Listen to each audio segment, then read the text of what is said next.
Araw ng Sabado, imbis na atupagin ng mga labahin ay chaperon muna siya ni Giselle. Isinama siya ni Giselle sa pagpunta sa mga dapat itong puntahan na may kinalaman sa kasal ni Sheila. Sheila won't come with me, kaya I am tagging you lang. Unan lang pinuntahan sa San Agustin Church sa Makati. Giselle was a sucker for details.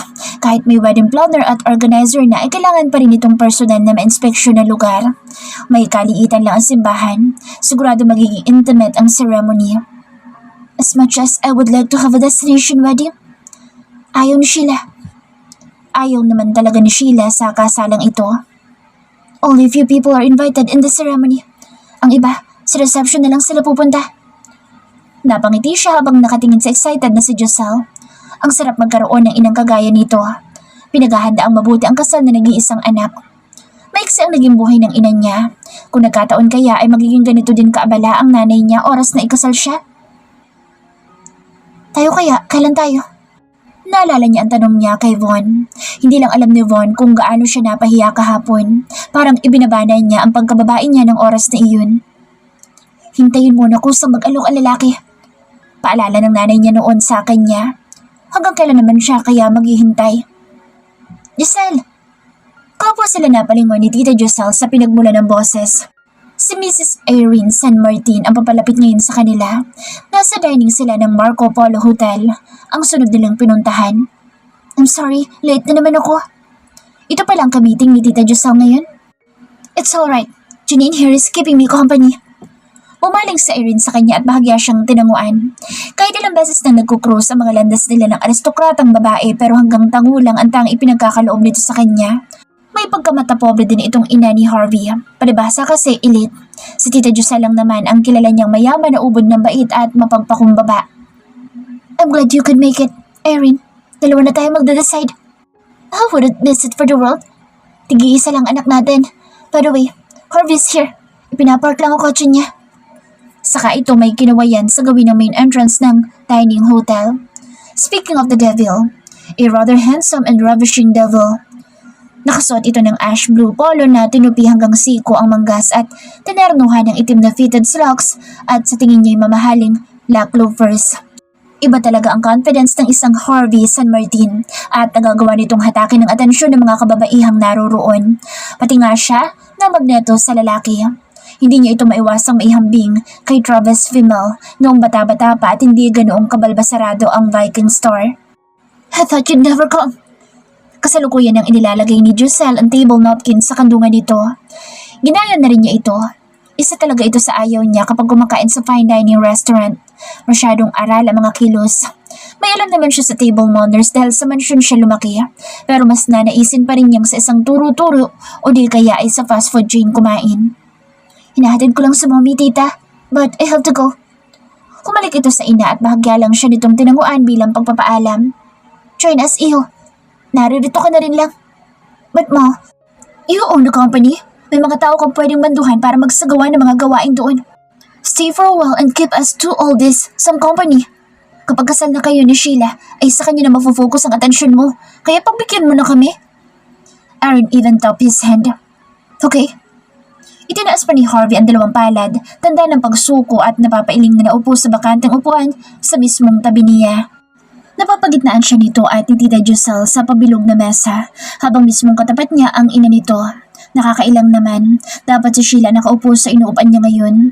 She somehow felt like an outcast. Hindi naman kasi niya alam na ito ang mga ka-meet up ni Giselle. If only I didn't love you, Mom. Genuine ay pinapakita nitong sweetness sa ina. May maganda din naman palang nakatago sa kalooban nito. Nang hindi naasahan ang bigla ang paglingon ni Harvey sa gawin niya. Huling-huli nito ang ginagawa niyang pagtitig sa mukha nito. Napintahan ng pagkunot ng noon nito. Para siyang napapasong kaagad na nagbawi ng tingin. Baka isipin nito, kagaya din siya ng ibang mga kababaihan na nahuhumaling dito. Sa wakas natapos din ang lunch. May pupuntahan pa sina Giselle at Irene kaya pumuslit na din siya at nag-abang ng masasakyan pauwi sa apartment niya. Nang bigla ang paghinto ng itim na sports car sa tapat niya. Hop in. Si Harvey na binuksan ng passenger side mula sa loob. Napalinga pa siya sa paligid at sinisiguradong siya nga ang kausap nito. Daan upang mapangiti ito. Yung trademark ng ngiti nito. Bumaba ito ng sakyan at lumapit sa kanya. Sakay na. Hatid na kita. It's still a sacred dose sa pagsama mo kay Tita Jusel ngayong araw. Huwag na. Magalang niyang tanggi. Nilapitan siya ni Harvey at sa mahinang boses ay sinabing, "Come on." Sobrang lapit nga siguro nito na umaabot sa ilong niya ang natural na monly scent dito.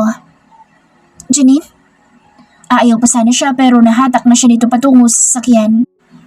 Wala na rin naman ang point na magpakipot pa kaya lumulan na din siya. Isa pa pinupukol siya ng tingin ng iba. "Seatbelt? Ako na." Nang akmang ito magkakabit noon ay kaagad niyang sinawata. "Why are you so stoic?" Matipid na ngiti lang itinugon niya. "Relax. It's not as if kakagating kita." Si Harvey na binuntutan ng tawa ang sinabi.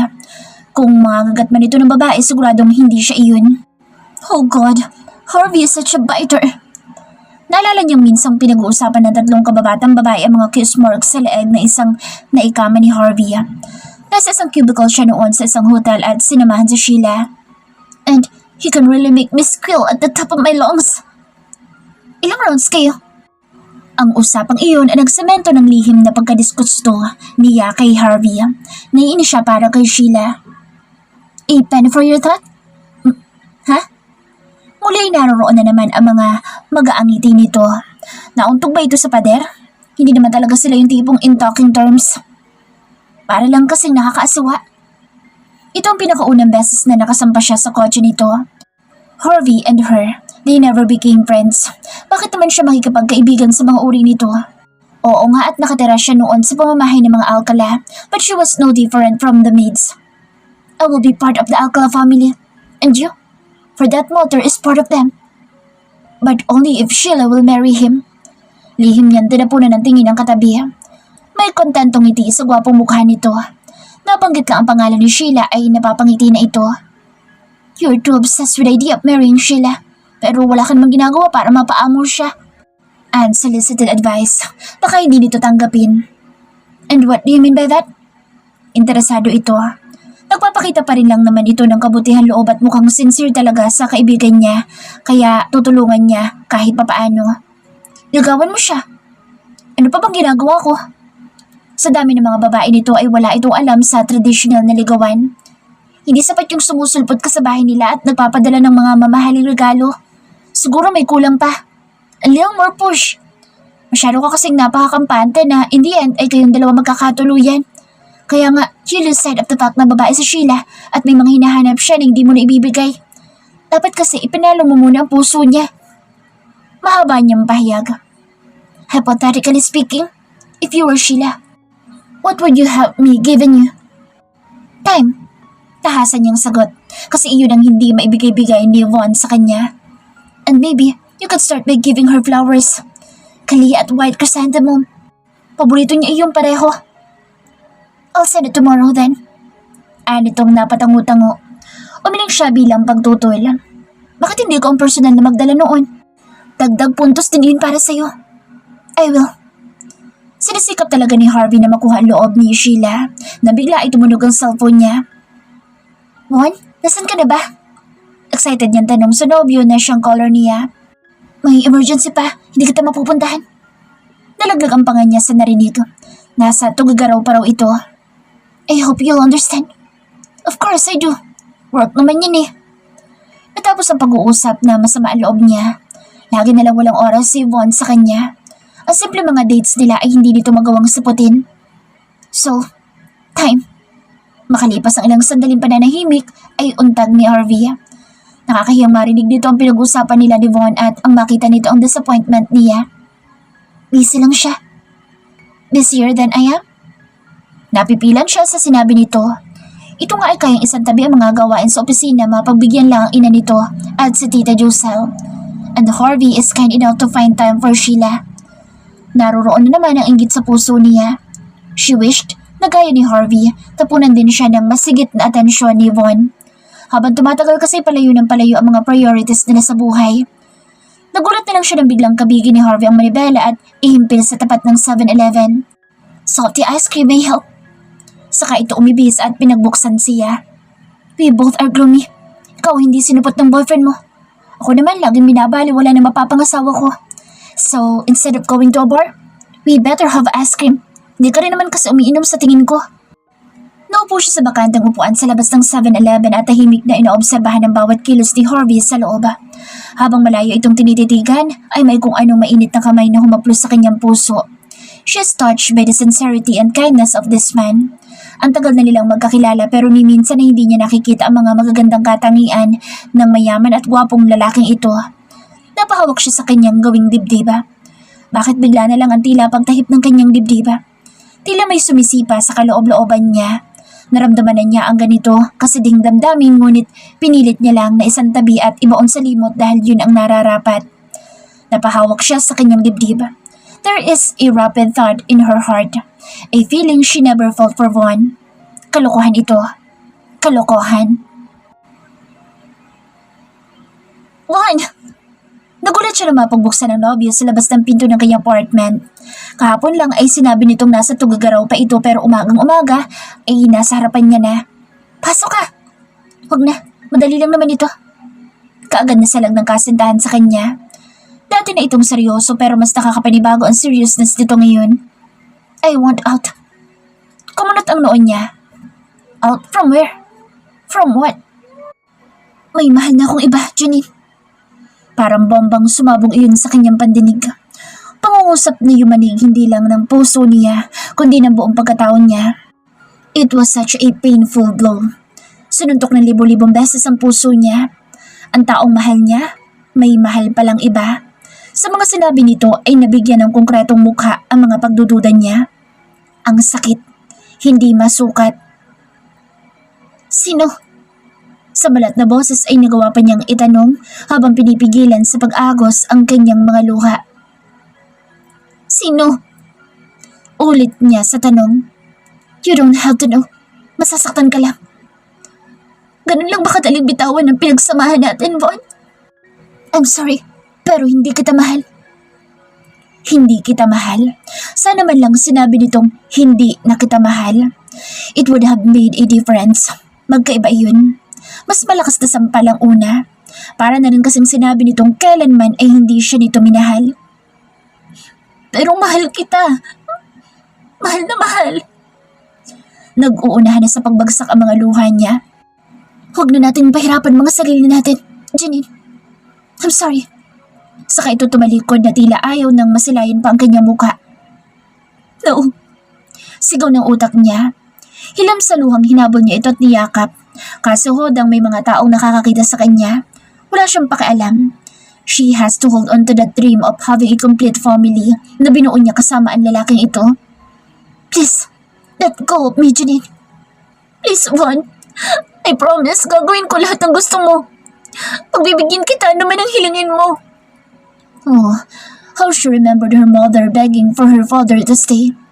Parang niya nakikita ang sarili sa ina noon.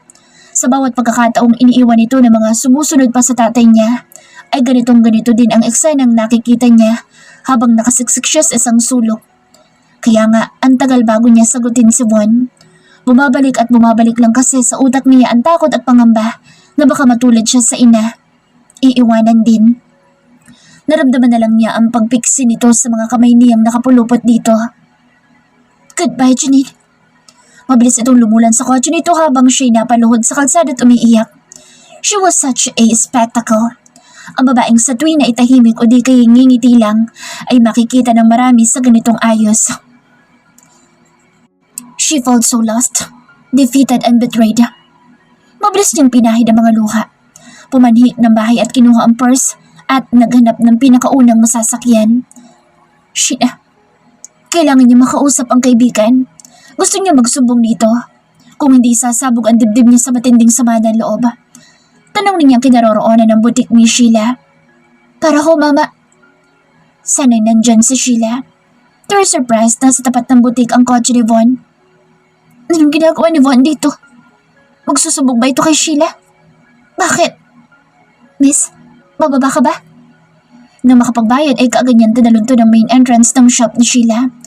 Pamilyar na tunog ng wind chime ang unang-unang sumalubong sa kanya. Kasunod ang bango ng air freshener sa loob. All of a sudden, this place has become so unfamiliar. Hindi niya maintindihan. Bakit naririto sa Von? Bakit? Bigla ang pag-flash sa kanyang utak ng mga pitak-pitak na mga eksena. Ang kakaibang titigan ni na Sheila at Von na hindi niya binibigyang pansin. Ang biglang pagbait ni Sheila kay Von. I'm in love with somebody else. God, please.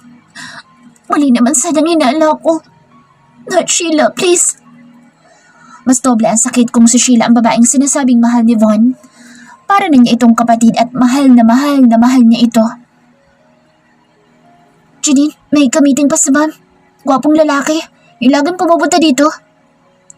Laging pumupunta dito. Pinilit niyang pintahan ng ngiti ang mukha. Kasama nga ako sa meeting na iyon, Sally. Nagawa pa niyang sabihin. Once and for all, kailangan niya malaman ang totoo. Nanginginig ang mga kamay na hinawakan niya sa radura ng pintuan ng private office ni Sheila sa pinakalikod na bahagi ng butit. Bahagya pa lang niya iyong naibukas nang maulinigan niya ang pamilyar na boses ni Von. I finally told her, Sheila. Sa ilang beses na nagkakaharap sina Von at Sheila, ay Miss Alcala ang madalas dito itawag sa babae. Kailan nagsimula ang affair ng dalawa? If there was really an affair. How did she react? Boses ni Sheila. May mababanaag na concern sa boses. Para sa kanya ba iyon?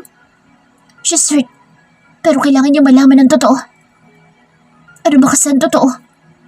Nagsusumigaw na ang hinala pero nais niya ng konkretong kasagutan dahil sa kaibuturan ng kanyang puso ay umaasa siyang hindi siya magagawang saktan ng mga taong pinakamamahal niya. Kailangan niya malaman na ikaw mahal ko. Daggers pierced through her chest. Sobrang sakit ng isinasampal na katotohanan sa kanya. She has been played all along. Ang tanga-tanga lang niya na hindi inihanda ang mga signs ng kawalan ng gana ni Von sa relasyon nila. At mas concern pa ito sa sapilitang pagpapakasal na magulang ni Sheila kay Harvey. I have done my part, Sheila. I hope you can do yours. At sabihin sa mga magulang mo tungkol sa relasyon natin. God knows kung gaano ako nagsiselos at nasasaktan every time na may isip kong ikakasal ka sa iba. I love you, Sheila. Masaganang namalisbis sa mga luha niya. I love you. Sa ilang beses na mabibilang sa daliri na binanggit iyon ni Von sa kanya, labas sa ilong lang pala lahat ng iyon. Hindi na niya nakayanan ang tagpo nang makita niya ang pagyayakapan ng dalawang taksil sa loob ng opisina. Siya pagpihit niya nang bumangga ang katawan niya sa matigas na katawan. Harvey? May hawak na bungkus ng kala si Harvey habang isang braso ay nakaalalay sa braso niya. Seeing him makes her feel so weak. Gusto niya magsumbong dito. Parang sumambulat ang lahat ng hinanakit niya. Mas lalo siyang nangihina na nais nilang sumandal sa mga balikat dito. Before she knew, ay sumugod na siya ng yakap sa binata. The moment na lumapat ang mainit na palad dito sa likod niya, ay mas nangihina siya. Harvey's warmth soothed her wounded soul, lalo na nang marahan itong hinagod ang likod niya. Hindi niya akalain na sa taong ito pa siya aamot ng lakas. Marahan siya nitong inilayo sa katawan nito, tinawakan sa magkabilang balikat at tinitigan ng tuwid sa mga mata. You have to think straight. Alam ba nito nangyayari sa loob? Can you do that? Luha ang marahan siyang tumango. Saka nito malakas na tinadyakan ng pintuan. Bumadya ang gulat sa mukha ni Von at Sheila nang makita si Harvey. Parehong tinakasan ng kulay ang mga mukha ni Von at Sheila. None of them was able to speak. Si Sheila ay napasiksik sa likuran ni Von at bago pa man nakahuma si Von ay inundayan na ito ng suntok ni Harvey sa mukha. Malakas si Von pero hindi hamak na mas matipuno si Harvey at dala na rin ng labis na pagkabigla ay hindi ito nakahuma. Harvey was like an untamed beast na nakahandang manlapa. Kung saan-saan tumatama ang kamao nito sa katawan ni Von. He must have loved Sheila so much para mawala na lang ito ng kontrol. Duguan ang mukha ni Von. Harvey, please stop! Panay ang ginawang pakiusap ni Sheila kay Harvey pero tila bingi na ang huli. Hindi lang ito galit. Nasasaktan din itong kagaya niya. Nakikita niya sa mga mata nito, in that instant, mas kay Harvey napupunta ang awa niya kaysa kay Von o sa sarili. Mabuti na lang at dumating ang gwardya at naawat si Harvey. Demonyo kayong dalawa! Mga ahas kayo! Mabalasik ang anyo ni Harvey na nakahanda pa ring manugod. Doon na siya parang natauhan. Nilapitan niya si Harvey at ginagap ang palad dito. Tama na. May hinambos na pigil niya rito habang tinitingala ito sa mga mata. Tila naman may epekto sa binatang ginawa niya. Dahan-dahang lumambot ang ekspresyon nito at pagkatapos ay hinila siya palayo sa lugar na iyon. Mabibilis ang mga hakbang ni Harvey. Sa katunayan para na siyang tumatakbo habang inaagapayan ito. Sumakay sila sa kotse nito at sa walang patumanggang direksyon ay nagmaneho ito. They drove in silence but it was obvious that pain and anger are emanating from him. Ang abuhing mga mata nito ay nababahira ng pait, ng matinding galit. They were both betrayed. He must have loved Sheila this much. Why, Janine? Why? Pareho sila ng katanungan sa mga sarili nila. Pareho din silang walang kasagutan. Ang alam niya lang ay kapwa sila nasasaktan at pinagpapasalamat niya na may kahati siya sa dalamhati. May karamay siyang lumuluha at nalulunod sa pighati. Janine suddenly lost the will to live. Isang linggo na rin simula na mangyari iyon at mas pinipili niyang takasan ang lahat. She chose to shut herself from all the pains, from the world. Ang ginagawa niya lang ay mahiga sa kama. Ang nakasanayan niyang routines ay naputol. Isang linggo na din siyang nakalib sa trabaho. Ayaw niyang ulanin siya ng mga tanong ng mga tao, oras na nakita ng mga ito ang pamumugto ng kanyang mga mata. Iniiwasan din niya makakita ng mga tao lalo na ng mga kapitbahay na sigurado siyang pinagchichismisan, imbis na unawain siya. Life is so unfair. Sana manhid na lang siya para hindi siya makaramdam ng sakit. Pain is so unbearable that she is drowning in loneliness. While Von and Sheila are celebrating love, she suffers in silence. Sunod-sunod na katok sa pintuan na umagaw sa naglalakbay niyang diwa. Sino naman ba ang Poncio Pilatong nangahas na gambalain ng pananahimik niya? Wala siyang balak na pagbuksan ng intruder na iyon. Muli niyang ipinikit ang mga mata, hoping na aalis din ang taong iyon. Oras na mapagod sa kakakatok. Ngunit nagkamali siya na bigla na lang sumalya pabukas ang pintuan. Lumika iyon ng malakas na kalabog sa gitna ng katahimikan ng gabi. Nasilaw pa siya na bahagyang lumusot ang liwanag na nagmumula sa poste sa di kalayuan. Isang bulto na matangkad at matipunong katawang lalaki ngayon ang nakatayo sa pintuan. Nahintakutan siya pero masyado siyang nangihina para tumayo at sinuhin na estranghero. Janine. Pamilyar na boses na parang nakapagkit na sa kanyang sistema. Boses na tila nagbibigay sa kanya ng assurance. Ilang saglit lang ay bumadya ang liwanag sa buong kabahayan. Naitakip niya ang dalawang palad sa kanyang mga mata dahil nasisilaw siya.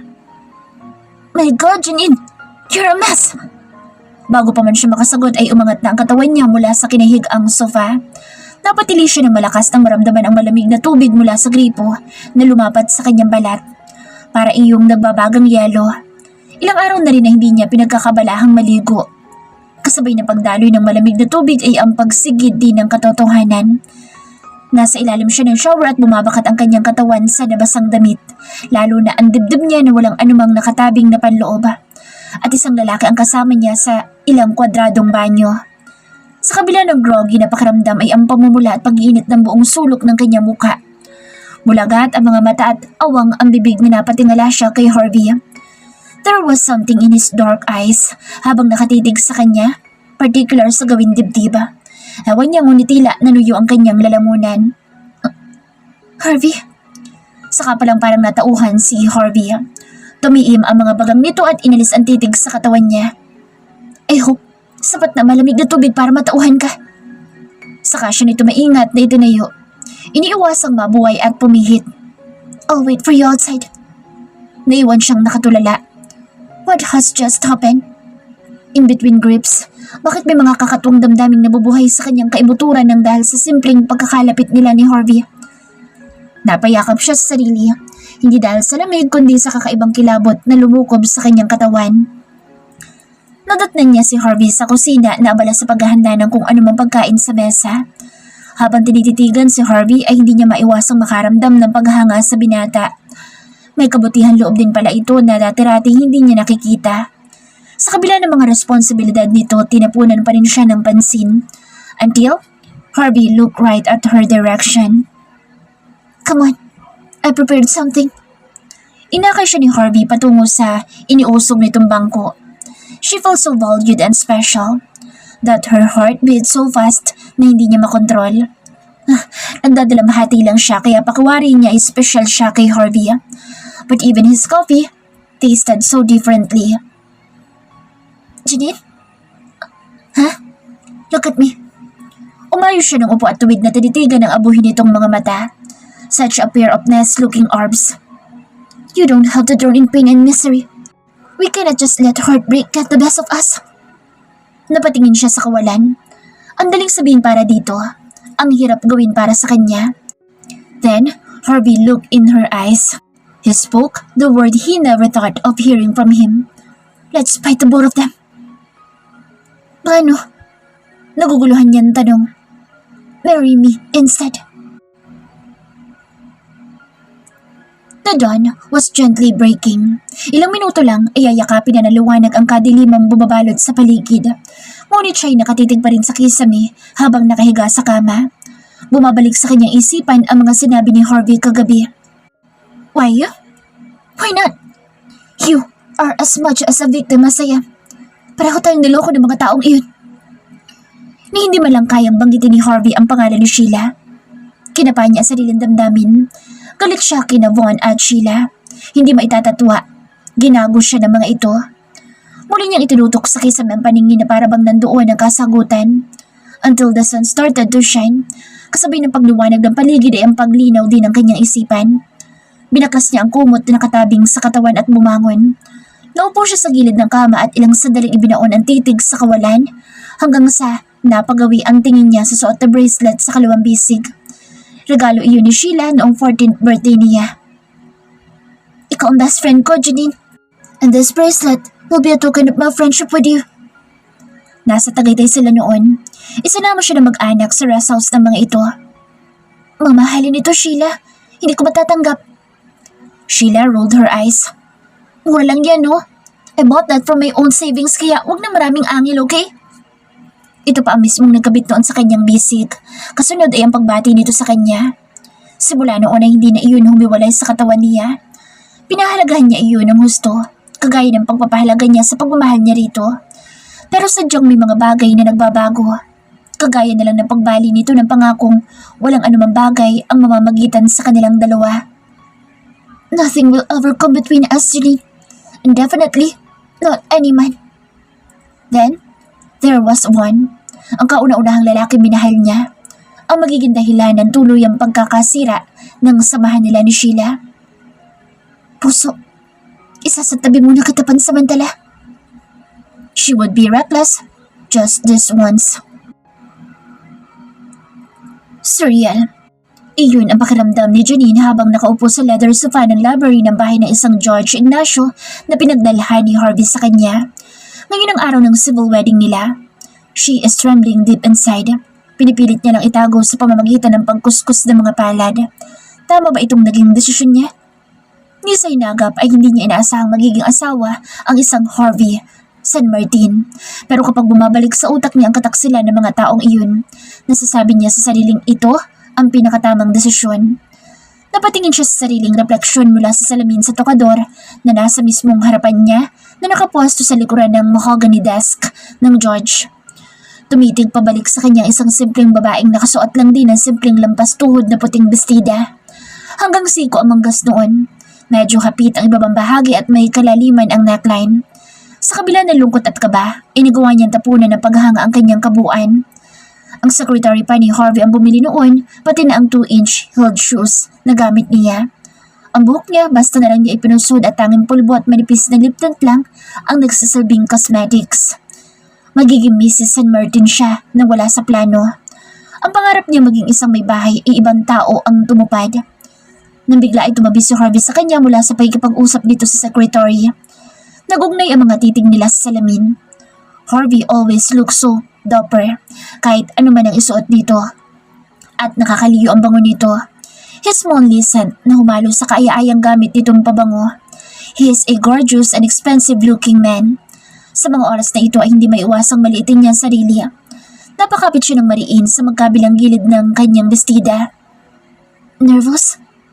Oo. Hindi naman iyon na itatago. Naramdaman niya ang paggagap dito sa kanyang palad at marahan iyong pinisil. That unusual warmth na nanulay sa kanyang kaibuturan ay naroroon na naman. We are in this together. Every step of the way, magkasama nating tatahakin. Security ang hatid ng pangakong iyon ni Harvey. Hanggang sa magsimula ang maikling seremonyas na hawak-hawak pa rin ni Harvey ang kanyang kamay. You are now officially and legally husband and wife. Opisyal na nga ang lahat. Nasusuotan na ng singsing ang mga daliri nila. She wonders how this ring must cost. Harvey bro, kiss the bride na raw.